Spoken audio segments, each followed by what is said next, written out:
तर कसं काय मित्रांनो, स्वागत आहे तुमचं आपल्या मिनी ब्लॉग मध्ये. तर सकाळ सकाळी लवकर उठून निघालो आम्ही फिरायला. सगळ्यात पहिला सौरभला घेतला आणि तिथनं मग आलो गावात आलो तर सगळी मित्र आपली येऊन थांबलेले अगोदरच. मग सगळ्यांसंग आम्ही पडलो मग गावातनं बाहेर. तिथनं मग आम्ही सगळी तांदूळ येऊन थांबलो पेट्रोल टाकायला. मग गाडीची टाकी एकदा फुल करून घेतली आणि मग सगळ्यांच्या गाडीत हवा चेक बी करून आम्ही निघालो मग पुढच्या प्रवासाला, कारण आम्हाला अजून पुढे पल्ला गाठायचा होता. मग काय नेहमीप्रमाणे पावसाला लावली हजेरी. पाऊस आला म्हणून काय आम्ही थांबतोय. कोई मिल काय पिक्चर मध्ये जादू जर्किंग घेऊन आलतो. मग डायरेक्ट मलकापुरात फ्रूट घ्यायला थांबलो. फ्रूट घेऊन झाल्यानंतर मग कांदा टॅमॅटो घ्यायचं होतं, मग ते बी घेतलं आणि मग डायरेक्ट आलो आम्ही नाश्ता करायला. नाश्ता करून घेतला और हम निकले हमारे अगले मंजिल की ओर. मग असल्या पावसात कुठं न थांबता आम्ही आलो मग आंबा घाट मध्ये बुक केलेल्या फार्म हाऊस वर. मग इथं आम्ही चेक इन केलं. काय पोरं ऐकते मग लागलीत कपडे काढून नाचायला स्विमिंग पूल मध्ये.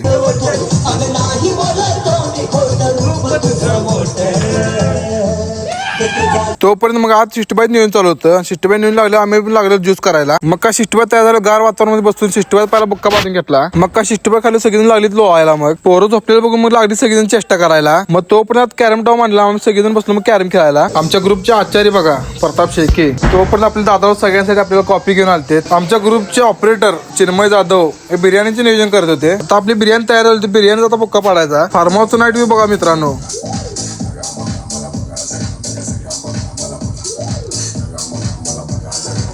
तर मित्रांनो, आजचा ब्लॉग इथे एंड करत आहे. ब्लॉग आवडले असेल लाईक शेअर कमेंट आणि फॉलो नक्की करा.